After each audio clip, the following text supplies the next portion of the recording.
Le comte de Monte Cristo, tome 3, partie 31 du livre audio, chapitre 73. La promesse. C'était en effet Morrel qui, depuis la veille, ne vivait plus. Avec cet instinct particulier aux amants et aux mères, il avait deviné qu'il allait, à la suite de ce retour de madame de Saint-Méran et de la mort du marquis, se passer quelque chose chez Villefort qui intéresserait son amour pour Valentine. Comme on va le voir, ses pressentiments s'étaient réalisés, et ce n'était plus une simple inquiétude qui le conduisait, si effaré et si tremblant, à la grille des marronniers. Mais Valentine n'était pas prévenue de l'attente de Morrel. Ce n'était pas l'heure où il venait ordinairement, et ce fut un pur hasard ou, si l'on aime mieux, une heureuse sympathie qui la conduisit au jardin. Quand elle parut, Morrel l'appela. Elle courut à la grille. « Vous, à cette heure ?» dit-elle. « Oui, pauvre ami, » répondit Morrel. « Je viens chercher et apporter de mauvaises nouvelles. »« C'est donc la maison du malheur, » dit Valentine. « Parlez, Maximilien. Mais, en vérité, la somme de douleur est déjà bien suffisante. »« Chère Valentine, » dit Morrel, essayant de se remettre de sa propre émotion pour parler convenablement. « Écoutez-moi bien, je vous prie, car tout ce que je vais vous dire est solennel. À quelle époque compte-t-on vous marier ? » « Écoutez, » dit à son tour Valentine, « je ne veux rien vous cacher, Maximilien. Ce matin on a parlé de mon mariage, et ma grand-mère, sur laquelle j'avais compté, comme sur un appui qui ne manquerait pas, non seulement s'est déclarée pour ce mariage, mais encore le désire à tel point que le retour seul de M. d'Épinay le retarde, et que le lendemain de son arrivée, le contrat sera signé. » Un pénible soupir ouvrit la poitrine du jeune homme, et il regarda longuement et tristement la jeune fille. « Hélas, » reprit-il à voix basse, « il est affreux d'entendre dire tranquillement par la femme qu'on aime, « Le moment de votre supplice est fixé. C'est dans quelques heures qu'il aura lieu. Mais n'importe, il faut que cela soit ainsi, et de ma part, je n'y apporterai aucune opposition. » « Eh bien, puisque, dites-vous, on n'attend plus que M. d'Épinay pour signer le contrat, puisque vous serez à lui le lendemain de son arrivée, c'est demain que vous serez engagé à M. d'Épinay, car il est arrivé à Paris ce matin. » Valentine poussa un cri. « J'étais chez le comte de Monte Cristo, il y a 1 heure, » dit Morrel. « Nous causions, lui de la douleur de votre maison et moi de votre douleur, quand tout à coup une voiture roule dans la cour. Écoutez, jusque-là je ne croyais pas aux pressentiments, Valentine. Mais maintenant il faut bien que j'y croie. Au bruit de cette voiture, un frisson m'a pris. Bientôt j'ai entendu les pas sur l'escalier. Les pas retentissants du commandeur n'ont pas plus épouvanté Don Juan que ses pas ne m'ont épouvanté. Enfin la porte s'ouvre. Albert de Morcerf entre le premier, et j'allais douter de moi-même, j'allais croire que je m'étais trompé, quand derrière lui s'avance un autre jeune homme, et que le comte s'est écrié « Ah, monsieur le baron Franz d'Épinay !» Tout ce que j'ai de force et de courage dans le cœur, je l'ai appelé pour me contenir. Peut-être ai-je pâli, peut-être ai-je tremblé, mais à coup sûr je suis resté le sourire sur les lèvres. Mais 5 minutes après, je suis sorti sans avoir entendu un mot de ce qui s'est dit pendant ces 5 minutes. J'étais anéanti. « Pauvre Maximilien !» murmura Valentine. « Me voilà, Valentine. Voyons, maintenant, répondez-moi comme à un homme à qui votre réponse va donner la mort ou la vie. Que comptez-vous faire ?» Valentine baissa la tête. Elle était accablée. « Écoutez, » dit Morrel, « ce n'est pas la première fois que vous pensez à la situation où nous sommes arrivés. Elle est grave, elle est pesante, suprême. Je ne pense pas que ce soit le moment de s'abandonner à une douleur stérile. Cela est bon pour ceux qui veulent souffrir à l'aise et boire leurs larmes à loisir. Il y a des gens comme cela, et Dieu sans doute leur tiendra compte au ciel de leur résignation sur la terre. Mais quiconque se sent la volonté de lutter ne perd pas un temps précieux et rend immédiatement à la fortune le coup qu'il en a reçu. Est-ce votre volonté de lutter contre la mauvaise fortune, Valentine ? Dites, car c'est cela que je viens vous demander. » Valentine tressaillit et regarda Morel avec des grands yeux effarés. Cette idée de résister à son père, à sa grand-mère, à toute sa famille, enfin, ne lui était pas même venue. « Que me dites-vous, Maximilien ? » demanda Valentine. « Et qu'appelez-vous une lutte ? Oh, dites un sacrilège. Quoi, moi, je lutterais contre l'ordre de mon père, contre le vœu de mon aïeule mourante ? C'est impossible. » Morel fit un mouvement. « Vous êtes un trop noble cœur pour ne pas me comprendre, et vous me comprenez si bien, cher Maximilien, que je vous vois réduit au silence. Lutter, moi ? Dieu m'en préserve. Non, non, je garde toute ma force pour lutter contre moi-même et pour boire mes larmes, comme vous dites. Quant à affliger mon père, quant à troubler les derniers moments de mon aïeul, jamais. » « Vous avez bien raison, » dit flegmatiquement Morel. « Comme vous me dites cela, mon Dieu !» s'écria Valentine, blessée. « Je vous dis cela comme un homme qui vous admire, mademoiselle, » reprit Maximilien. « Mademoiselle !» s'écria Valentine. « Mademoiselle ! Oh, l'égoïste ! Il me voit au désespoir et feint de ne pas me comprendre. » « Vous vous trompez, et je vous comprends parfaitement, au contraire. Vous ne voulez pas contrarier M. de Villefort, vous ne voulez pas désobéir à la marquise, et demain vous signerez le contrat qui doit vous lier à votre mari. Mais, mon Dieu, puis-je donc faire autrement ? Il ne faut pas en appeler à moi, mademoiselle, car je suis un mauvais juge dans cette cause, et mon égoïsme m'aveuglera, répondit Morel, dont la voix sourde et les poings fermés annonçaient l'exaspération croissante. Que m'eussiez-vous donc proposé, Morel, si vous m'aviez trouvé disposé à accepter votre proposition ? Voyons, répondez. Il ne s'agit pas de dire vous faites mal, il faut donner un conseil. Est-ce sérieusement que vous me dites cela, Valentine ? Et dois-je le donner, ce conseil ? Dites. Certainement, cher Maximilien, car s'il est bon, je le suivrai. Vous savez bien que je suis dévouée à vos affections. Valentine, dit Morel en achevant d'écarter une planche déjà disjointe. Donnez-moi votre main en preuve que vous me pardonnez ma colère. C'est que j'ai la tête bouleversée, voyez-vous, et que depuis 1 heure les idées les plus insensées ont tour à tour traversé mon esprit. Oh, dans le cas où vous refuseriez mon conseil. Eh bien, ce conseil, le voici, Valentine. La jeune fille leva les yeux au ciel et poussa un soupir. « Je suis libre, » reprit Maximilien. « Je suis assez riche pour nous deux. Je vous jure que vous serez ma femme avant que mes lèvres se soient posées sur votre front. »« Vous me faites trembler, » dit la jeune fille. « Suivez-moi, » continua Morel. « Je vous conduis chez ma sœur, qui est digne d'être votre sœur. Nous nous embarquerons pour Alger, pour l'Angleterre ou pour l'Amérique. Si vous n'aimez pas mieux nous retirer ensemble dans quelque province où nous attendrons pour revenir à Paris que nos amis aient vaincu la résistance de votre famille. » Valentine secoua la tête. « Je m'y attendais, Maximilien, dit-elle. C'est un conseil d'insensé, et je serais encore plus insensé que vous si je ne vous arrêtais pas à l'instant avec ce seul mot. Impossible, Morel, impossible. » Vous suivrez donc votre fortune, telle que le sort vous le fera, et sans même essayer de la combattre, dit Morel rembruni. Oui, dussé-je en mourir. Eh bien, Valentine, reprit Maximilien, je vous répéterai encore que vous avez raison. En effet, c'est moi qui suis un fou. Et vous me prouvez que la passion aveugle les esprits les plus justes. Merci, donc, à vous qui raisonnez sans passion. Soit donc, c'est une chose entendue.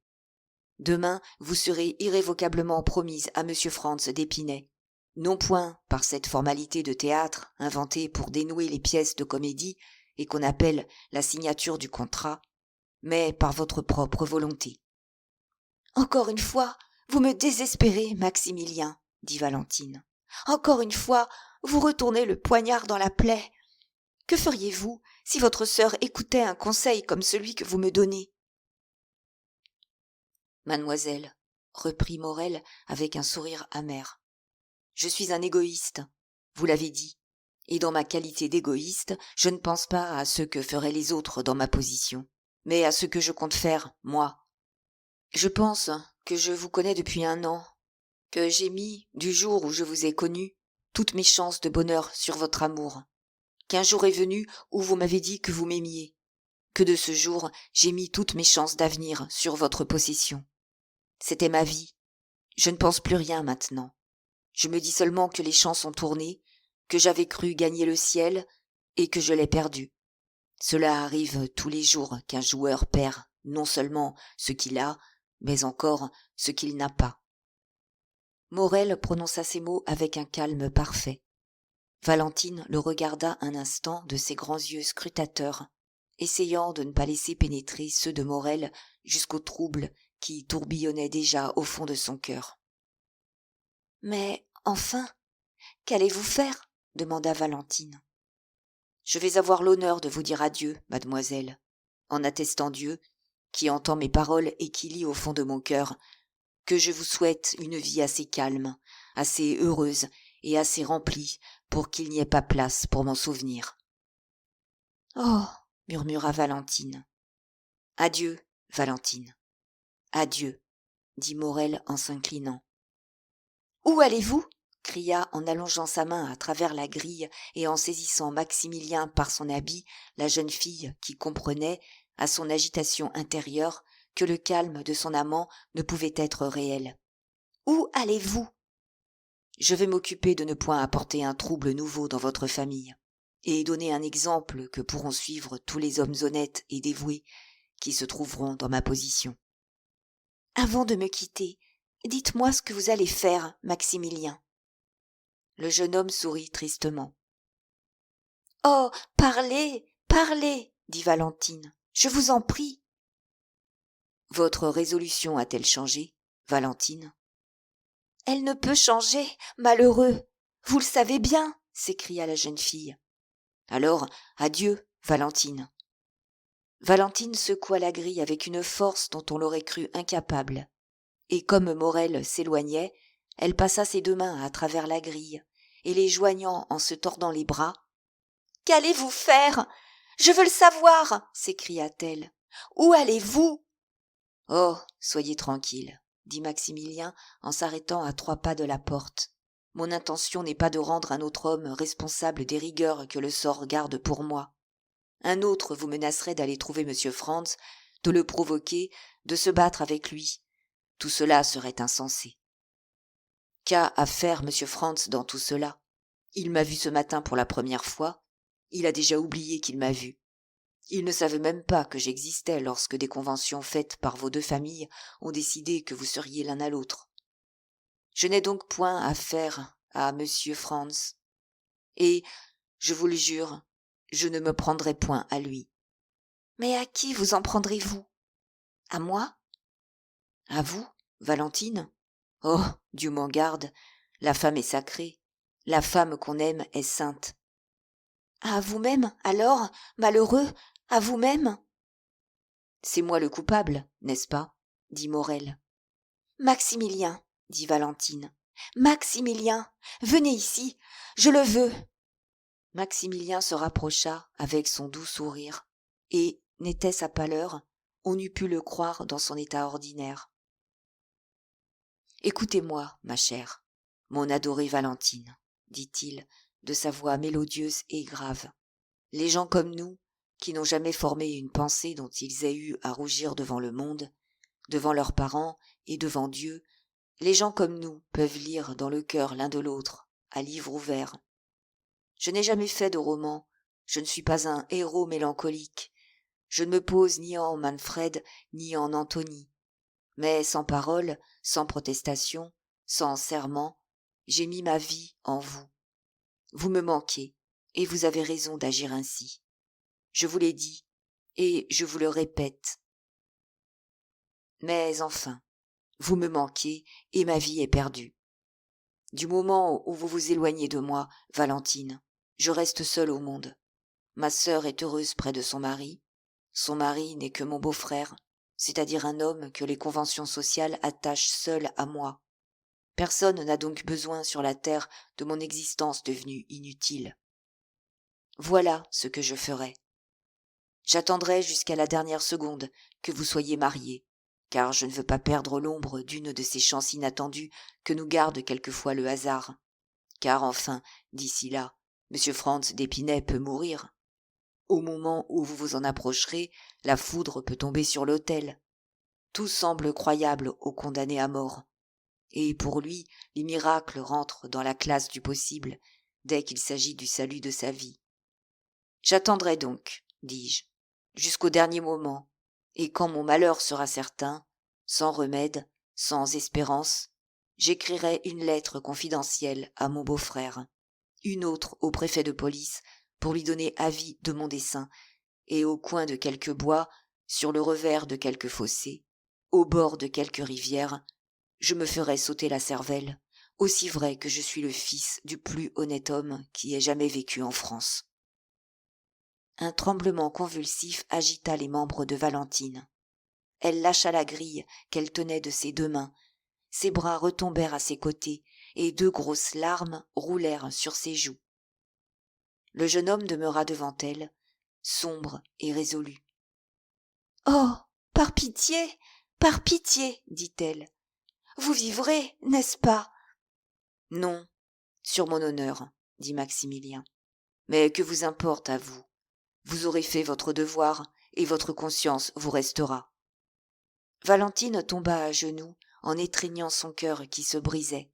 « Maximilien, dit-elle, Maximilien, mon ami, mon frère sur la terre, mon véritable époux au ciel, je t'en prie, fais comme moi, vis avec la souffrance. Un jour peut-être nous serons réunis. »« Adieu, Valentine, » répéta Morel. « Mon Dieu, dit Valentine en levant ses deux mains au ciel avec une expression sublime. Vous le voyez, j'ai fait tout ce que j'ai pu pour rester fille soumise. J'ai prié, supplié, imploré. Il n'a écouté ni mes prières, ni mes supplications, ni mes pleurs. Eh bien, continua-t-elle en essuyant ses larmes et en reprenant sa fermeté, eh bien, je ne veux pas mourir de remords. J'aime mieux mourir de honte. Vous vivrez, Maximilien, et je ne serai à personne qu'à vous. À quelle heure? À quel moment? Est-ce tout de suite? Parlez, ordonnez, je suis prête. » Morel, qui avait de nouveau fait quelques pas pour s'éloigner, était revenu de nouveau, et, pâle de joie, le cœur épanoui, tendant à travers la grille ses deux mains à Valentine. « Valentine, dit-il, chère amie, ce n'est point ainsi qu'il faut me parler, ou sinon il faut me laisser mourir. Pourquoi donc vous devrais-je à la violence?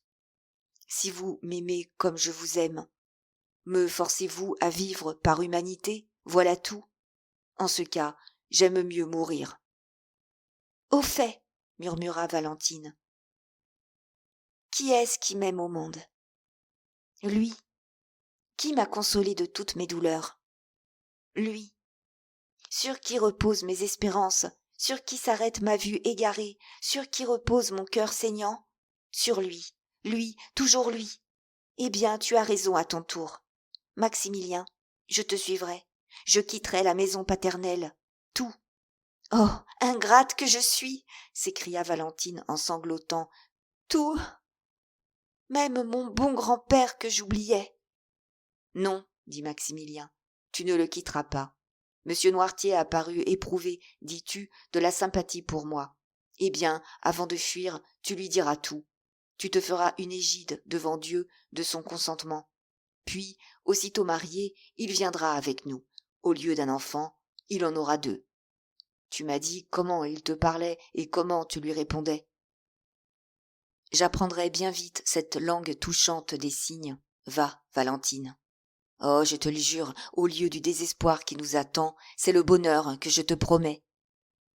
Oh, regarde, Maximilien, Regarde quelle est ta puissance sur moi.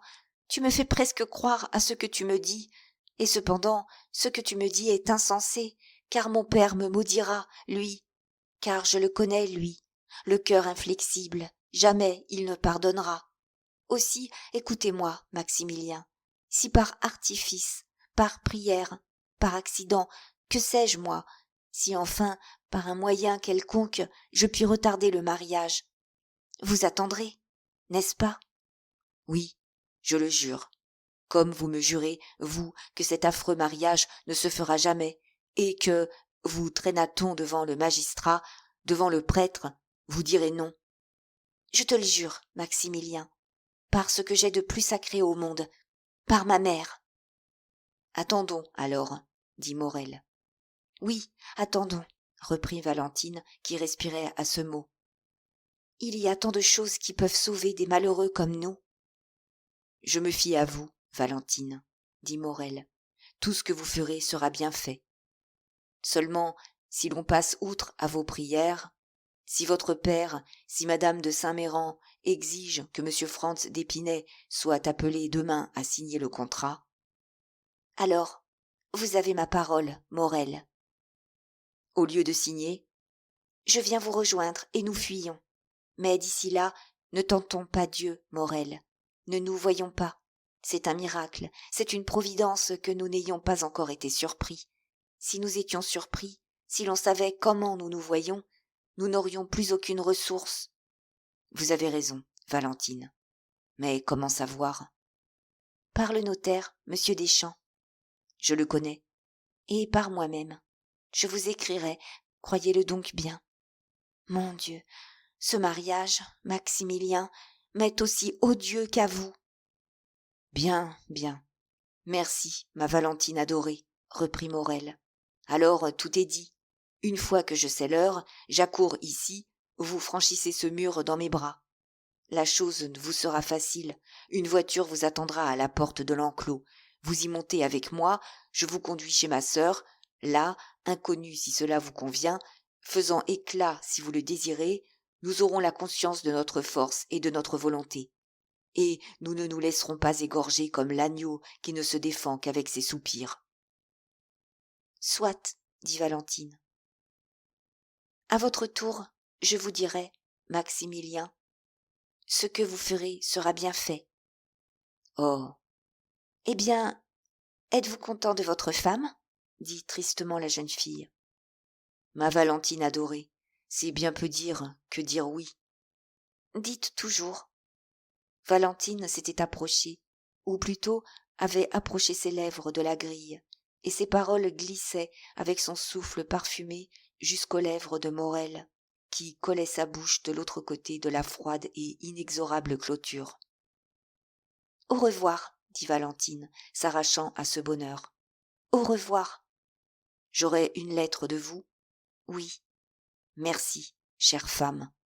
Au revoir. Le bruit d'un baiser innocent et perdu retentit, et Valentine s'enfuit sous les tilleuls. Morel écouta les derniers bruits de sa robe frôlant les charmilles, de ses pieds faisant crier le sable, leva les yeux au ciel avec un ineffable sourire pour remercier le ciel de ce qu'il permettait qu'il fût aimé ainsi, et disparut à son tour. Le jeune homme rentra chez lui et attendit pendant tout le reste de la soirée et pendant toute la journée du lendemain, sans rien recevoir. Enfin, ce ne fut que le surlendemain, vers 10 heures du matin, comme il allait s'acheminer vers M. Deschamps, notaire, qu'il reçut par la poste un petit billet qu'il reconnut pour être de Valentine, quoiqu'il n'eût jamais vu son écriture.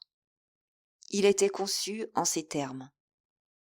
Larmes, supplications, prières, n'ont rien fait.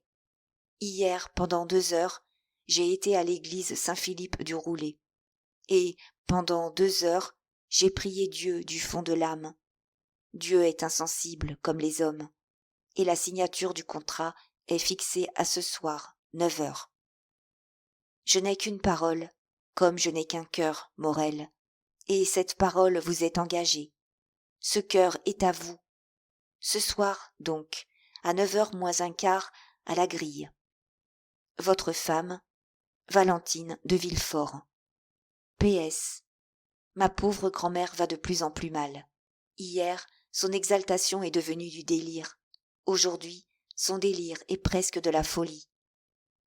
Vous m'aimerez bien, n'est-ce pas, Morel, pour me faire oublier que je l'aurais quittée en cet état. Je crois que l'on cache à grand-papa Noirtier que la signature du contrat doit avoir lieu ce soir. Morel ne se borna pas aux renseignements que lui donnait Valentine. Il alla chez le notaire, qui lui confirma la nouvelle que la signature du contrat était pour 9 heures du soir. Puis il passa chez Monte Cristo. Ce fut encore là qu'il en sut le plus. Franz était venu lui annoncer cette solennité. De son côté, madame de Villefort avait écrit au comte pour le prier de l'excuser si elle ne l'invitait point. Mais la mort de M. de Saint-Méran et l'état où se trouvait sa veuve jetaient sur cette réunion un voile de tristesse dont elle ne voulait pas assombrir le front du comte, auquel elle souhaitait toutes sortes de bonheur. La veille, Franz avait été présenté à madame de Saint-Méran, qui avait quitté le lit pour cette présentation, et qui s'y était remise aussitôt. Morel, la chose est facile à comprendre, était dans un état d'agitation qui ne pouvait échapper à un œil aussi perçant que l'était l'œil du comte. Aussi Monte Cristo fut-il pour lui plus affectueux que jamais, si affectueux que 2 ou 3 fois Maximilien fut sur le point de lui tout dire. Mais il se rappela la promesse formelle donnée à Valentine, et son secret resta au fond de son cœur. Le jeune homme relut 20 fois dans la journée la lettre de Valentine. C'était la première fois qu'elle lui écrivait, et à quelle occasion. À chaque fois qu'il relisait cette lettre, Maximilien se renouvelait à lui-même le serment de rendre Valentine heureuse. En effet, quelle autorité n'a pas la jeune fille qui prend une résolution si courageuse? Quel dévouement ne mérite-t-elle pas de la part de celui à qui elle a tout sacrifié? Comme elle doit être réellement, pour son amant, le premier et le plus digne objet de son culte. C'est à la fois la reine et la femme, et l'on n'a point assez d'une âme pour la remercier et l'aimer. Morel songeait avec une agitation inexprimable à ce moment où Valentine arriverait en disant « Me voici, Maximilien, prenez-moi ». Il avait organisé toute cette fuite. 2 échelles avaient été cachées dans la luzerne du clos. Un cabriolet, que devait conduire Maximilien lui-même, attendait. Pas de domestique, pas de lumière. Au détour de la première rue, on allumerait des lanternes, car il ne fallait point, par un surcroît de précaution, tomber entre les mains de la police. De temps en temps, des frissonnements passaient par tout le corps de Morel. Il songeait au moment où, du fait de ce mur, il protégerait la descente de Valentine, et où il sentirait, tremblante et abandonnée dans ses bras, celle dont il n'avait jamais pressé que la main et baisé le bout du doigt. Mais quand vint l'après-midi, quand Morel sentit l'heure s'approcher, il éprouva le besoin d'être seul. Son sang bouillait, les simples questions, la seule voix d'un ami l'eussent irrité. Il se renferma chez lui, essayant de lire, mais son regard glissa sur les pages sans y rien comprendre, et il finit par jeter son livre, pour en revenir à dessiner, pour la 2e fois, son plan, ses échelles et son clos. Enfin l'heure s'approcha. Jamais l'homme bien amoureux n'a laissé les horloges faire paisiblement leur chemin. Morel tourmenta si bien les siennes qu'elles finirent par marquer 8h30 à 6h. Il se dit alors qu'il était temps de partir, que 9h était bien effectivement l'heure de la signature du contrat, mais que, selon toute probabilité, Valentine n'attendrait pas cette signature inutile. En conséquence, Morel, après être parti de la rue Meslay à 8h30 à sa pendule, entrait dans le clos comme 8h sonnèrent à Saint-Philippe-du-Roule. Le cheval et le cabriolet furent cachés derrière une petite masure en ruine dans laquelle Morel avait l'habitude de se cacher. Peu à peu, le jour tomba, et les feuillages du jardin se massèrent en grosses touffes d'un noir opaque. Alors Morel sortit de la cachette et vint regarder, le cœur palpitant, au trou de la grille. Il n'y avait encore personne. 8h30 sonnèrent. Une demi-heure s'écoula à attendre. Morel se promenait de long en large, puis, à des intervalles toujours plus rapprochés, venait appliquer son œil aux planches. Le jardin s'assombrissait de plus en plus, mais dans l'obscurité on cherchait vainement la robe blanche. Dans le silence on écoutait inutilement le bruit des pas. La maison qu'on apercevait à travers les feuillages restait sombre et ne présentait aucun des caractères d'une maison qui s'ouvre pour un événement aussi important que l'est une signature du contrat de mariage. Morel consulta sa montre, qui sonna 9h03. Mais presque aussitôt, cette même voix de l'horloge, déjà entendue 2 ou 3 fois, rectifia l'erreur de la montre en sonnant 9h30. C'était déjà une demi-heure d'attente de plus que Valentine n'avait fixée elle-même. Elle avait dit 9h, même plutôt avant qu'après. Ce fut le moment le plus terrible pour le cœur du jeune homme, sur lequel chaque seconde tombait comme un marteau de plomb. Le plus faible bruit du feuillage, le moindre cri du vent appelait son oreille et faisait monter la sueur à son front. Alors, tout frissonnant, il assujettissait son échelle et, pour ne pas perdre de temps, posait le pied sur le premier échelon. Au milieu de ces alternatives de crainte et d'espoir, au milieu de ces dilatations et de ces serrements de cœur, 10 heures sonnèrent à l'église. « Oh !» murmura Maximilien avec terreur. « Il est impossible que la signature d'un contrat dure aussi longtemps, à moins d'événements imprévus. J'ai pesé toutes les chances, calculé le temps que durent toutes les formalités. Il s'est passé quelque chose. » Et alors, tantôt il se promenait avec agitation devant la grille, tantôt il revenait appuyer son front brûlant sur le fer glacé. Valentine s'était-elle évanouie après le contrat, ou Valentine avait-elle été arrêtée dans sa fuite? C'étaient là les 2 seules hypothèses où le jeune homme pouvait s'arrêter, toutes 2 désespérantes. L'idée à laquelle il s'arrêta fut qu'au milieu de sa fuite même, la force avait manqué à Valentine, et qu'elle était tombée évanouie au milieu de quelque allée. « Oh, s'il en est ainsi, s'écria-t-il en s'élançant au haut de l'échelle, je la perdrai, et par ma faute !»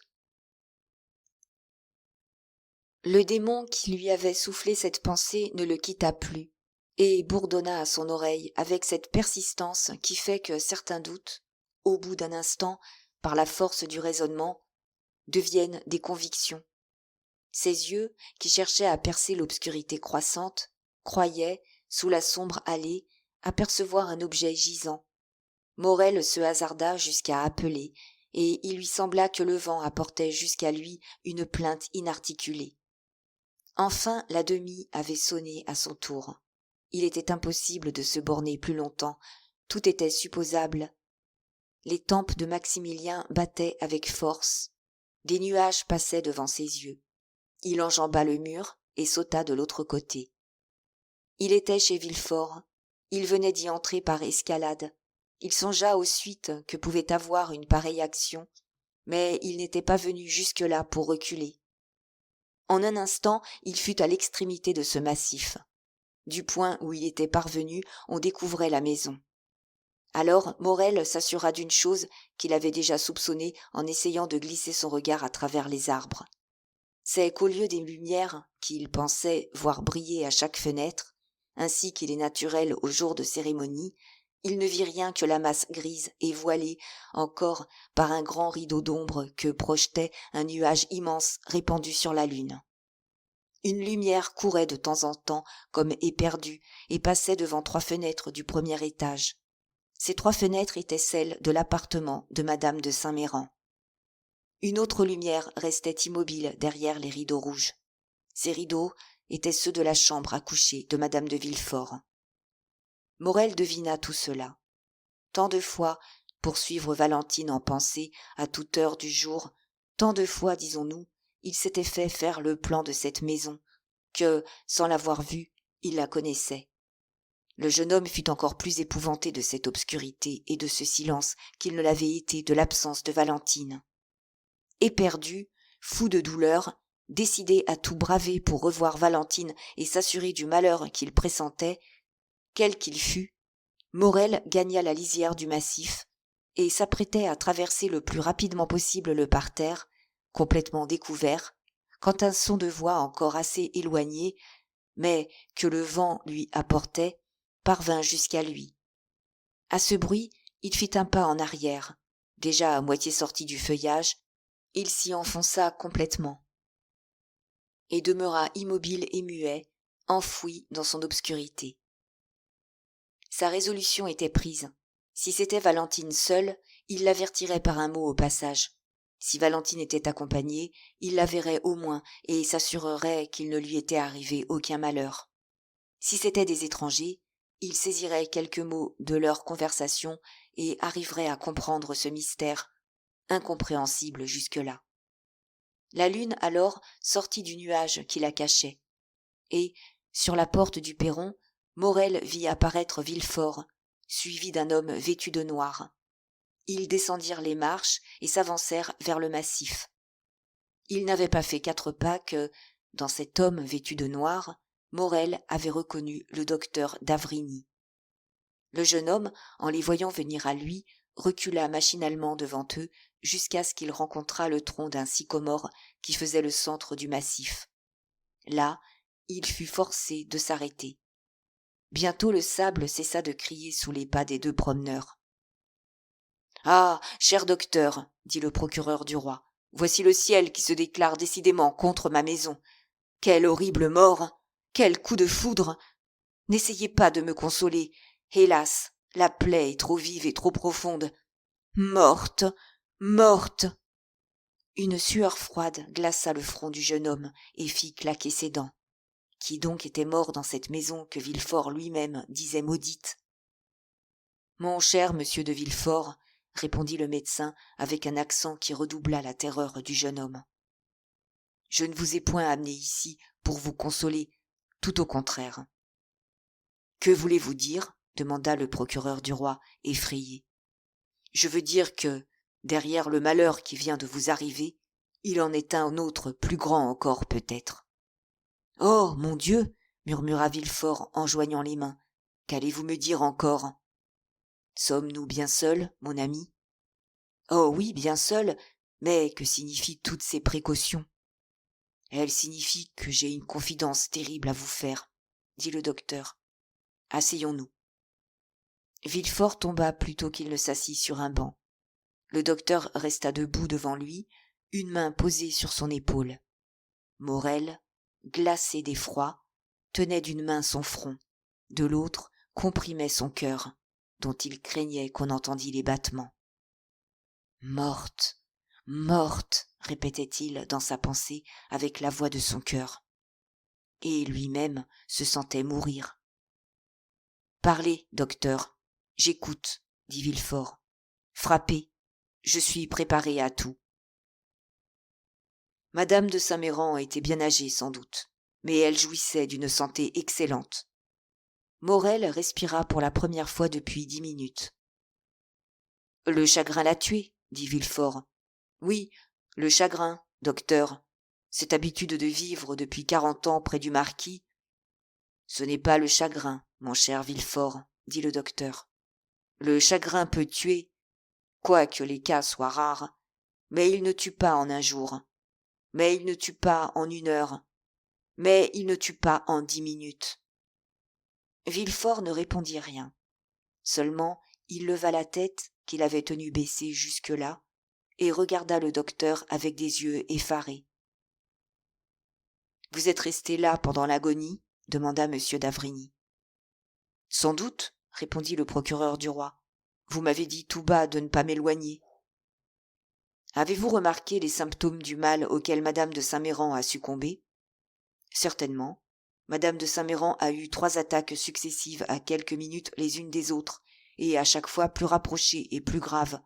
Lorsque vous êtes arrivé, déjà depuis quelques minutes, Madame de Saint-Méran était haletante. Elle eut alors une crise que je pris pour une simple attaque de nerfs. Mais je ne commençai à m'effrayer réellement que lorsque je la vis se soulever sur son lit, les membres et le cou tendus. Alors, à votre visage, je compris que la chose était plus grave que je ne le croyais. La crise passée, je cherchai vos yeux, mais je ne les rencontrais pas. Vous teniez le pouls, vous en comptiez les battements, et la seconde crise parut que vous ne vous étiez pas encore retourné de mon côté.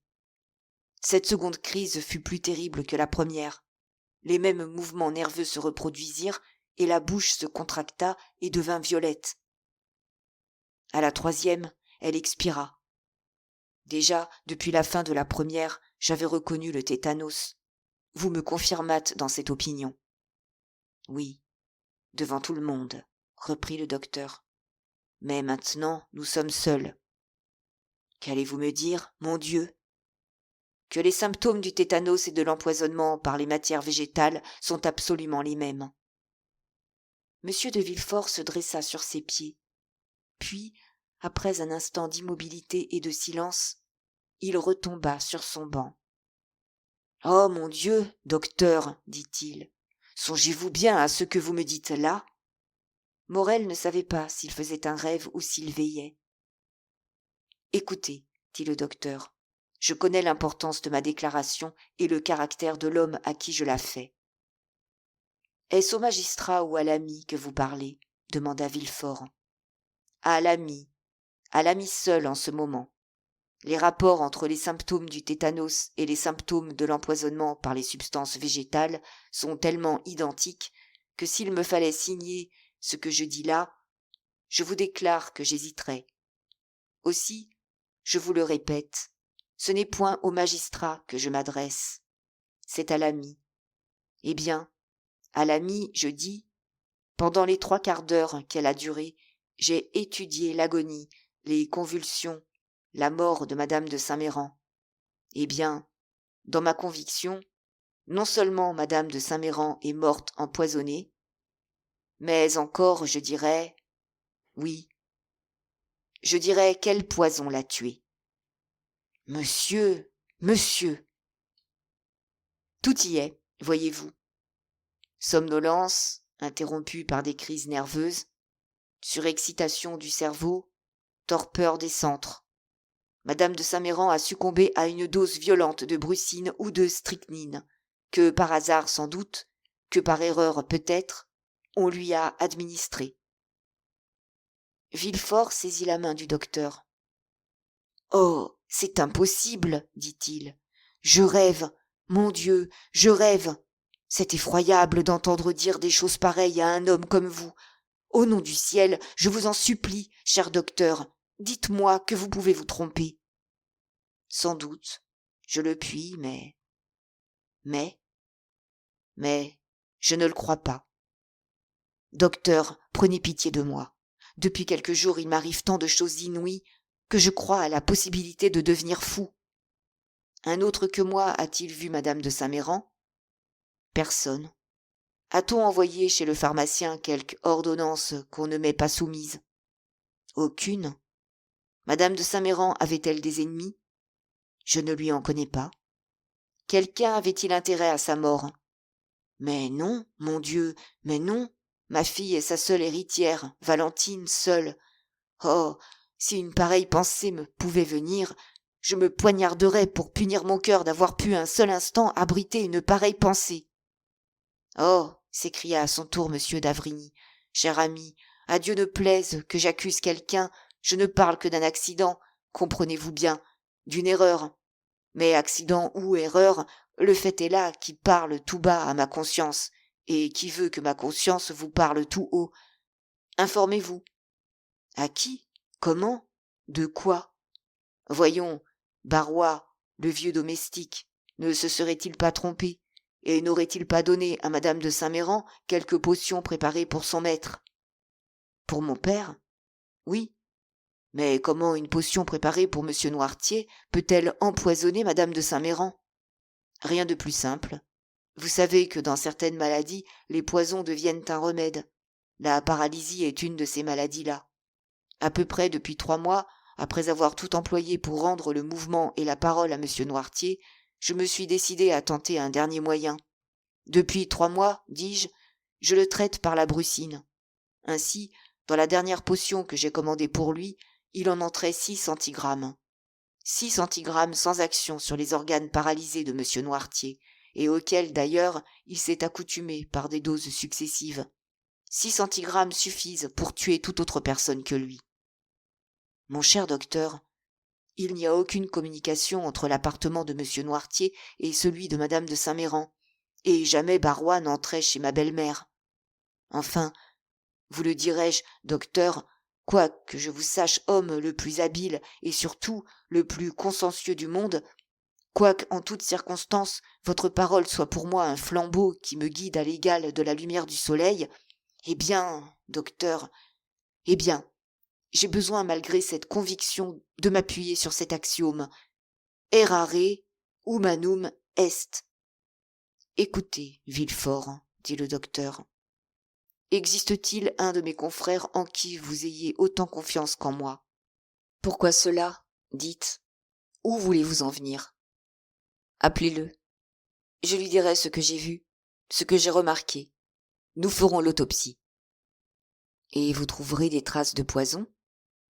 Non, pas du poison. Je n'ai pas dit cela.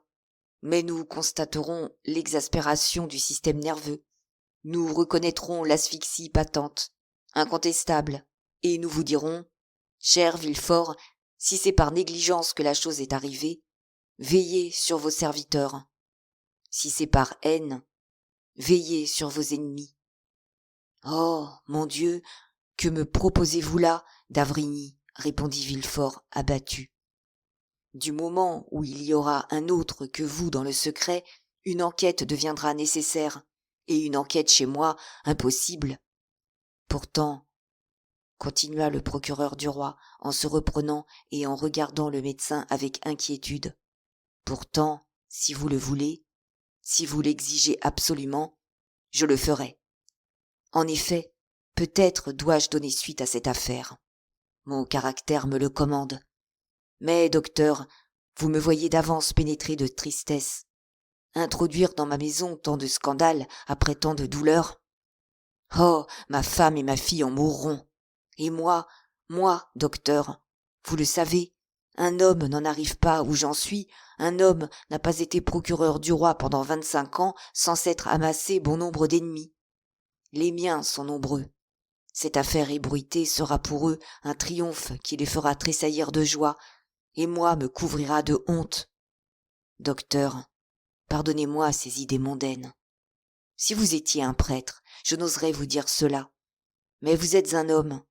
Mais vous connaissez les autres hommes. Docteur, vous ne m'avez rien dit, n'est-ce pas? Mon cher monsieur de Villefort, répondit le docteur ébranlé, mon premier devoir est l'humanité. J'eusse sauvé madame de Saint-Méran si la science eût eu le pouvoir de le faire. Mais elle est morte. Je me dois aux vivants. Ensevelissons au plus profond de nos cœurs ce terrible secret. Je permettrai, si les yeux de quelques-uns s'ouvrent là-dessus, qu'on impute à mon ignorance le silence que j'aurais gardé. Cependant, monsieur, cherchez toujours, cherchez activement, car peut-être cela ne s'arrêtera-t-il point là. Et quand vous aurez trouvé le coupable, si vous le trouvez, c'est moi qui vous dirai. Vous êtes magistrat. Faites ce que vous voudrez.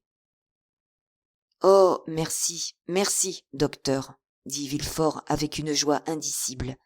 Je n'ai jamais eu de meilleur ami que vous.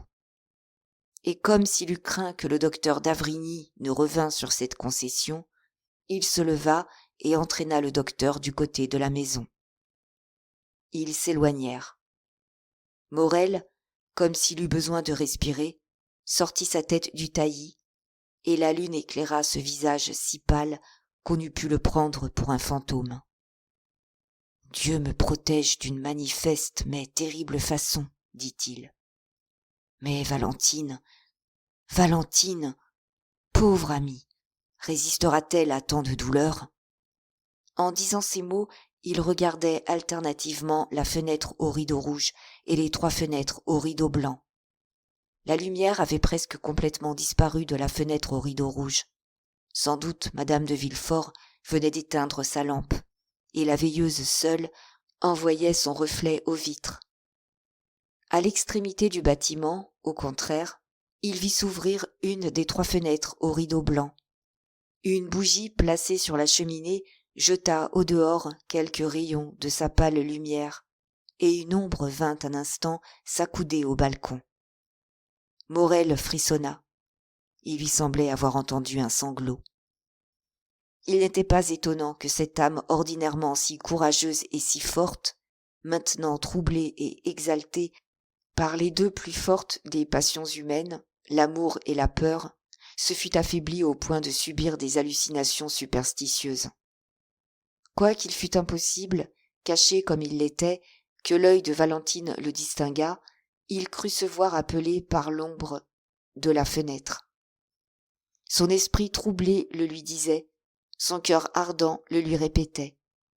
Cette double erreur devenait une réalité irrésistible, et, par un de ces incompréhensibles élans de jeunesse, il bondit hors de sa cachette, et en 2 enjambées, au risque d'être vu, au risque d'effrayer Valentine, au risque de donner l'éveil par quelque cri involontaire échappé à la jeune fille, il franchit ce parterre que la lune faisait large et blanc comme un lac, et, gagnant la rangée de caisses d'orangers qui s'étendait devant la maison, il atteignit les marches du perron, qu'il monta rapidement, et poussa la porte, qui s'ouvrit sans résistance devant lui.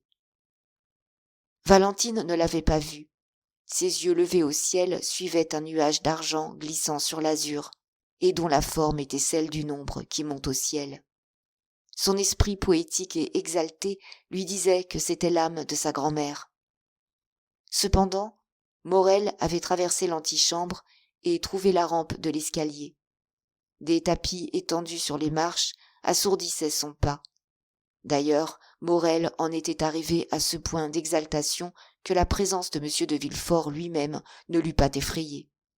Si M. de Villefort se fût présenté à sa vue, sa résolution était prise. Il s'approchait de lui et lui avouait tout, en le priant d'excuser et d'approuver cet amour qui l'unissait à sa fille, et sa fille à lui. Morel était fou. Par bonheur, il ne vit personne. Ce fut alors surtout que cette connaissance qu'il avait prise par Valentine du plan intérieur de la maison lui servit. Il arriva sans accident en haut de l'escalier, et comme, arrivé là, il s'orientait, un sanglot dont il reconnut l'expression lui indiqua le chemin qu'il avait à suivre. Il se retourna. Une porte entrebâillée laissait arriver à lui le reflet d'une lumière et le son de la voix gémissante. Il poussa cette porte et entra. Au fond d'une alcôve, sous le drap blanc qui recouvrait sa tête et dessinait sa forme, gisait la morte, plus effrayante encore aux yeux de Morel depuis la révélation du secret dont le hasard l'avait fait possesseur. À côté du lit, à genoux, la tête ensevelie dans les coussins d'une large bergère, Valentine, frissonnante et soulevée par les sanglots, étendait au-dessus de sa tête, qu'on ne voyait pas, ses 2 mains jointes et raidies. Elle avait quitté la fenêtre restée ouverte et priait tout haut avec des accents qui eussent touché le cœur le plus insensible. La parole s'échappait de ses lèvres, rapide, incohérente, inintelligible, tant la douleur serrait sa gorge de ses brûlantes étreintes.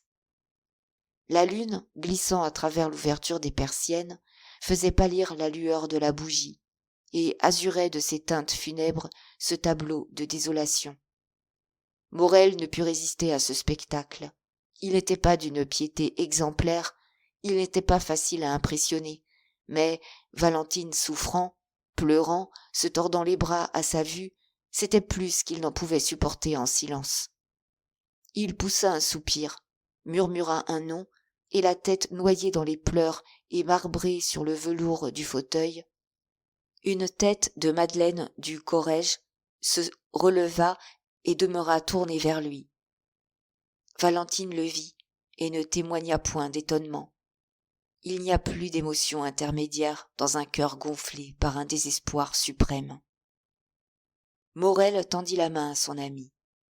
Valentine, pour toute excuse de ce qu'elle n'avait point été le trouver, lui montra le cadavre gisant sous le drap funèbre, et recommença à sangloter. Ni l'un ni l'autre n'osait parler dans cette chambre. Chacun hésitait à rompre ce silence que semblait commander la mort, debout dans quelque coin, et le doigt sur les lèvres. Enfin Valentine osa la première. « Ami, dit-elle, comment êtes-vous ici ? Hélas, je vous dirai. Soyez le bienvenu, si ce n'était pas la mort qui vous eût ouvert la porte de cette maison. » Valentine, dit Morel d'une voix tremblante et les mains jointes, j'étais là depuis 8h30. Je ne vous voyais point venir. L'inquiétude m'a pris. J'ai sauté par-dessus le mur. J'ai pénétré dans le jardin. Alors, des voix qui s'entretenaient du fatal accident. « Quelle voix ?» dit Valentine. Morel frémit, car toute la conversation du docteur et de M. de Villefort lui revint à l'esprit. Et, à travers le drap, il croyait voir ses bras tordus, ce cou raidi, ses lèvres violettes. « Les voix de vos domestiques, dit-il, m'ont tout appris. »« Mais venir jusqu'ici, c'est nous perdre, mon ami, dit Valentine, sans effroi et sans colère. »« Pardonnez-moi, répondit Morel du même ton. Je vais me retirer. »« Non, dit Valentine, on vous rencontrerait. Restez. »« Mais si l'on venait ?» La jeune fille secoua la tête. « Personne ne viendra, dit-elle. Soyez tranquille. Voilà notre sauvegarde. » Et elle montra la forme du cadavre moulé par le drap. « Mais qu'est-il arrivé à monsieur d'Épinay ? » « Dites-moi, je vous en supplie, reprit Morel. « Monsieur Franz est arrivé pour signer le contrat au moment où ma bonne grand-mère rendait le dernier soupir. »« Hélas !» dit Morel avec un sentiment de joie égoïste, car il songeait en lui-même que cette mort retardait indéfiniment le mariage de Valentine. « Mais ce qui redouble ma douleur, continua la jeune fille, comme si ce sentiment eût dû recevoir à l'instant même sa punition, c'est que cette pauvre chère aïeule, en mourant, a ordonné qu'on terminât le mariage le plus tôt possible. Elle aussi, mon Dieu, en croyant me protéger, elle aussi agissait contre moi. »« Écoutez, dit Morel. Les deux jeunes gens firent silence. On entendit la porte qui s'ouvrit, et des pas firent craquer le parquet du corridor et les marches de l'escalier. « C'est mon père qui sort de son cabinet, dit Valentine. »« Et qui reconduit le docteur, ajouta Morel. »« Comment savez-vous que c'est le docteur ?» demanda Valentine étonnée. « Je le présume, dit Morel. » Valentine regarda le jeune homme. Cependant, on entendit la porte de la rue se fermer. Monsieur de Villefort alla donner en outre un tour de clef à celle du jardin, puis il remonta l'escalier. Arrivé dans l'antichambre, il s'arrêta un instant, comme s'il hésitait, s'il devait entrer chez lui ou dans la chambre de madame de Saint-Méran. Morel se jeta derrière une portière. Valentine ne fit pas un mouvement. On eût dit qu'une suprême douleur la plaçait au-dessus des craintes ordinaires. Monsieur de Villefort rentra chez lui. « Maintenant, dit Valentine, vous ne pouvez plus sortir, ni par la porte du jardin, ni par celle de la rue. » Morel regarda la jeune fille avec étonnement. « Maintenant, dit-elle, il n'y a plus qu'une issue permise et sûre. C'est celle de l'appartement de mon grand-père. » Elle se leva. « Venez, dit-elle. »« Où cela ? demanda Maximilien. »« Chez mon grand-père. »« Moi ? Chez monsieur Noirtier ? » ?»« Oui. »« Y songez-vous ? » ?»« Valentine. »« J'y songe. Et depuis longtemps. Je n'ai plus que cet ami au monde, et nous avons tous deux besoin de lui. Venez. »« Prenez garde, Valentine, dit Morel, hésitant à faire ce que lui ordonnait la jeune fille. Prenez garde. Le bandeau est tombé de mes yeux. En venant ici, j'ai accompli un acte de démence. Avez-vous bien vous-même toute votre raison, cher ami ? Oui, dit Valentine, et je n'ai aucun scrupule au monde. si ce n'est de laisser seuls les restes de ma pauvre grand-mère, que je me suis chargée de garder. Valentine, dit Morel, la mort est sacrée par elle-même. Oui, répondit la jeune fille. D'ailleurs, ce sera court. Venez. Valentine traversa le corridor et descendit un petit escalier qui conduisait chez Noirtier. Morel la suivait sur la pointe du pied. Arrivés sur le palier de l'appartement, ils trouvèrent le vieux domestique. « Barrois, dit Valentine, fermez la porte et ne laissez entrer personne. » Elle passa la première. Noirtier, encore dans son fauteuil, attentif au moindre bruit, instruit par son vieux serviteur de tout ce qui se passait, fixait des regards avides sur l'entrée de la chambre. Il vit Valentine, et son œil brilla. Il y avait dans la démarche et dans l'attitude de la jeune fille quelque chose de grave et de solennel qui frappa le vieillard. Aussi, de brillant qu'il était, son œil devint-il interrogateur. « Cher père, dit-elle d'une voix brève, écoute-moi bien. Tu sais que bonne maman Saint-Méran est morte, il y a 1 heure, et que maintenant, excepté toi, je n'ai plus personne qui m'aime au monde. » Une expression de tendresse infinie passa dans les yeux du vieillard. « C'est donc à toi seul, n'est-ce pas, que je dois confier mes chagrins ou mes espérances ?» Le paralytique fit signe que oui. Valentine prit Maximilien par la main. « Alors, lui dit-elle, regarde bien, monsieur. » Le vieillard fixa son œil scrutateur et légèrement étonné sur Morel. « C'est monsieur Maximilien Morel, dit-elle, le fils de cet homme négociant de Marseille dont tu as sans doute entendu parler. »« Oui, fit le vieillard. »« C'est un nom irréprochable que Maximilien est en train de rendre glorieux, car à 30 ans, il est capitaine de Spahis, officier de la Légion d'honneur. » Le vieillard fit signe qu'il se le rappelait. « Eh bien, bon papa, dit Valentine en se mettant 2 genoux devant le vieillard et en montrant Maximilien d'une main. Je l'aime, et ne serai qu'à lui. Si l'on me force d'en épouser un autre, je me laisserai mourir ou je me tuerai. » Les yeux du paralytique exprimaient tout un monde de pensées tumultueuses. « Tu aimes monsieur Maximilien Morel, n'est-ce pas, bon papa ?» demanda la jeune fille. « Oui, » fit le vieillard immobile. « Et tu peux bien nous protéger, nous qui sommes aussi tes enfants, contre la volonté de mon père ?» Noirtier attacha son regard intelligent sur Morel, comme pour lui dire « C'est selon ». Maximilien comprit. « Mademoiselle, dit-il, vous avez un devoir sacré à remplir dans la chambre de votre aïeul. Voulez-vous me permettre d'avoir l'honneur de causer un instant avec monsieur Noirtier ?»« Oui, oui, c'est cela, » fit l'œil du vieillard. Puis il regarda Valentine avec inquiétude. « Comment il fera pour te comprendre, veux-tu dire, bon père ? » ?»« Oui. »« Oh, sois tranquille. Nous avons si souvent parlé de toi qu'il sait bien comment je te parle. » Puis, se tournant vers Maximilien avec un adorable sourire, quoique ce sourire fût voilé par une profonde tristesse, « Il sait tout ce que je sais, dit-elle. » Valentine se releva, approcha un siège pour Morel, recommanda à Barrois de ne laisser entrer personne. Et, après avoir embrassé tendrement son grand-père et dit adieu tristement à Morel, elle partit.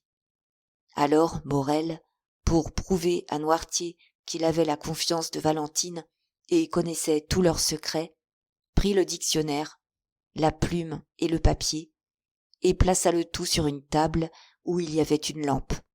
« Mais d'abord, dit Morel, permettez-moi, monsieur, de vous raconter qui je suis, comment j'aime mademoiselle Valentine, et quels sont mes desseins à son égard. »« J'écoute, » fit Noirtier. C'était un spectacle assez imposant que ce vieillard, inutile fardeau en apparence, et qui était devenu le seul protecteur, le seul appui, le seul juge de deux amants jeunes, beaux, forts et entrant dans la vie. Sa figure, empreinte d'une noblesse et d'une austérité remarquables, imposait à Morel, qui commença son récit en tremblant. Il raconta alors comment il avait connu, comment il avait aimé Valentine, et comment Valentine, dans son isolement et son malheur, avait accueilli l'offre de son dévouement. Il lui dit quelles étaient sa naissance, sa position, sa fortune. Et plus d'une fois, lorsqu'il interrogea le regard du paralytique, ce regard lui répondit « C'est bien, continuez ». Maintenant, dit Morel quand il eut fini cette première partie de son récit, maintenant que je vous ai dit, monsieur, mon amour et mes espérances, dois-je vous dire nos projets ? Oui, fit le vieillard. Eh bien, voilà ce que nous avions résolu. Et alors il raconta tout à Noirtier, comment un cabriolet attendait dans l'enclos, comment il comptait enlever Valentine, la conduire chez sa sœur, l'épouser et dans une respectueuse attente espérer le pardon de M. de Villefort. Non, dit Noirtier. Non, reprit Morel, ce n'est pas ainsi qu'il faut faire. Non. Ainsi ce projet n'a point votre assentiment. Non. Eh bien, il y a un autre moyen, dit Morel. Le regard interrogateur du vieillard demanda. Lequel ? J'irai, continua Maximilien, j'irai trouver M. Franz d'Épinay. Je suis heureux de pouvoir vous dire cela en absence de mademoiselle de Villefort, et je me conduirai avec lui de manière à le forcer d'être un galant homme. Le regard de Noirtier continua de l'interroger. Ce que je ferai, oui, le voici. Je l'irai trouver, comme je vous le disais. Je lui raconterai les liens qui m'unissent à mademoiselle Valentine. Si c'est un homme délicat, il prouvera sa délicatesse en renonçant de lui-même à la main de sa fiancée. Et mon amitié et mon dévouement lui sont de cette heure acquis jusqu'à la mort. S'il refuse, soit que l'intérêt le pousse, soit qu'un ridicule orgueil le fasse persister, après lui avoir prouvé qu'il contraindrait ma femme, que Valentine m'aime et ne peut aimer un autre que moi, je me battrai avec lui, en lui donnant tous les avantages, et je le tuerai ou il me tuera. Si je le tue, il n'épousera pas Valentine. S'il me tue, je serai bien sûr que Valentine ne l'épousera pas.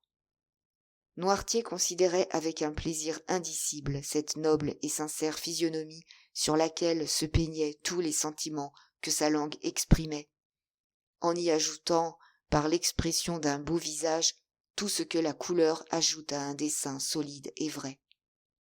Cependant, lorsque Morel eut fini de parler, Noirtier ferma les yeux à plusieurs reprises, ce qui était, on le sait, sa manière de dire non.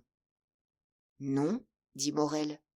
Ainsi vous désapprouvez ce second projet, comme vous avez déjà désapprouvé le premier ? Oui, je le désapprouve, fit le vieillard. Mais que faire alors, monsieur ? Demanda Morel. Les dernières paroles de madame de Saint-Méran ont été pour que le mariage de sa petite-fille ne se fît point attendre. Dois-je laisser les choses s'accomplir ? Noirtier resta immobile. Oui, je comprends, dit Morel. Je dois attendre. Oui, mais tout délai nous perdra, monsieur, reprit le jeune homme. Seule, Valentine est sans force, et on la contraindra comme un enfant. Entrer ici miraculeusement pour savoir ce qui s'y passe, admis miraculeusement devant vous, je ne puis raisonnablement espérer que ces bonnes chances se renouvellent. Croyez-moi, il n'y a que l'un ou l'autre des deux partis que je vous propose, pardonnez cette vanité à ma jeunesse, qui soit le bon. Dites-moi celui des deux que vous préférez. Autorisez-vous mademoiselle Valentine à se confier à mon honneur ? Non. Préférez-vous que j'aille trouver M. d'Épinay ? Non. Mais, mon Dieu, de qui nous viendra le secours que nous attendons du ciel ? Le vieillard sourit des yeux comme il avait l'habitude de sourire quand on lui parlait du ciel. Il était toujours resté un peu d'athéisme dans les idées du vieux jacobin. « Du hasard ?» reprit Morel. « Non. »« De vous ?»« Oui. »« De vous ?»« Oui, » répéta le vieillard. « Vous comprenez bien ce que je vous demande, monsieur. Excusez mon insistance, mais ma vie est dans votre réponse. Notre salut nous viendra de vous ? » ?»« Oui. »« Vous en êtes sûr ? » ?»« Oui. »« Vous en répondez ? » ?»« Oui. » Et il y avait dans le regard qui donnait cette affirmation une telle fermeté qu'il n'y avait pas moyen de douter de la volonté, sinon de la puissance. « Oh, merci, monsieur, merci 100 fois. Mais comment, à moins qu'un miracle du Seigneur ne vous rende la parole, le geste, le mouvement, comment pourrez-vous, vous, enchaîné dans ce fauteuil, vous, muet et immobile, comment pourrez-vous vous opposer à ce mariage ? » Un sourire éclaira le visage du vieillard, sourire étrange que celui des yeux sur un visage immobile. « Ainsi, je dois attendre ? » demanda le jeune homme. « Oui. » « Mais le contrat ?» Le même sourire reparut. « Voulez-vous donc me dire qu'il ne sera pas signé ? » ?»« Oui, » dit Noirtier. « Ainsi, le contrat ne sera même pas signé ? » s'écria Morel. « Oh, pardonnez, monsieur, à l'annonce d'un grand bonheur, il est bien permis de douter. Le contrat ne sera pas signé ? » « Non, » dit le paralytique. Malgré cette assurance, Morel hésitait à croire. Cette promesse d'un vieillard impotent était si étrange qu'au lieu de venir d'une force de volonté, elle pouvait émaner d'un affaiblissement des organes. N'est-il pas naturel que l'insensé qui ignore sa folie prétende réaliser des choses au-dessus de sa puissance ? Le faible parle des fardeaux qu'il soulève, le timide des géants qu'il affronte, le pauvre des trésors qu'il manie. Le plus humble paysan au compte de son orgueil s'appelle Jupiter. Soit que Noirtier eût compris l'indécision du jeune homme, soit qu'il n'ajoutât pas complètement foi à la docilité qu'il avait montrée. Il le regarda fixement. « Que voulez-vous, monsieur ? » demanda Morel. « Que je vous renouvelle ma promesse de ne rien faire ? » Le regard de Noirtier demeura fixe et ferme, comme pour dire qu'une promesse ne lui suffisait pas. Puis il passa du visage à la main. « Voulez-vous que je jure, monsieur ? » demanda Maximilien. « Oui, » fit le paralytique avec la même solennité. « Je le veux. » Morel comprit que le vieillard attachait une grande importance à ce serment. Il étendit la main. « Sur mon honneur, dit-il, je vous jure d'attendre ce que vous aurez décidé pour agir contre monsieur d'Épinay. » « Bien, » fit des yeux le vieillard. « Maintenant, monsieur, demanda Morel, ordonnez-vous que je me retire ? » « Oui. » « Sans revoir mademoiselle Valentine ? » « Oui. » Morel fit signe qu'il était prêt à obéir. « Maintenant, continua Morel, permettez-vous, monsieur, que votre fils vous embrasse comme l'a fait tout à l'heure votre fille. » Il n'y avait pas à se tromper à l'expression des yeux de Noirtier. Le jeune homme posa sur le front du vieillard ses lèvres au même endroit où la jeune fille avait posé les siennes. Puis il salua une seconde fois le vieillard et sortit. Sur le carré, il trouva le vieux serviteur, prévenu par Valentine. Celui-ci attendait Morel et le guida par les détours d'un corridor sombre qui conduisait à une petite porte donnant sur le jardin. Arrivé là, Morel gagna la grille par la charmille. Il fut en un instant au haut du mur, et par son échelle en une seconde, il fut dans l'enclos à la luzerne où son cabriolet l'attendait toujours. Il y remonta, et brisé par tant d'émotions, mais le cœur plus libre, il rentra vers minuit rue Meslay, se jeta sur son lit et dormit comme s'il eût été plongé dans une profonde ivresse.